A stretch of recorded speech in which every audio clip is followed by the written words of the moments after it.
What's up guys, welcome to another video. Today I'm going to show you how to do a carrier unlock. I'm going to do it together with you step by step. I have unlocked more than 100 phones using this method and it works perfectly.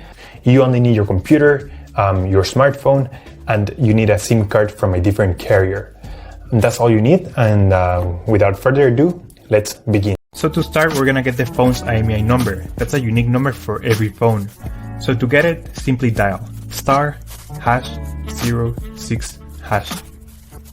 As you will see, your 15-digit IMEI number will appear in the screen of your phone.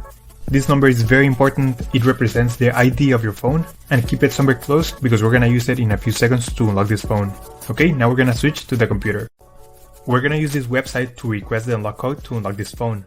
So first you need to fill in the information about the phone you want to unlock in this form. Processing times may always vary, so be very patient. It may be very fast sometimes, but sometimes it may also take a little bit longer, so just keep that in mind.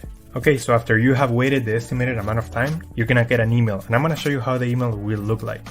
And as you can see here, I got this message and it confirms that the phone has been unlocked. Thank you so much for watching. Let me know if you have any questions, just leave them in the comment section down below. Subscribe, like, I'll see you on the next one. Take care.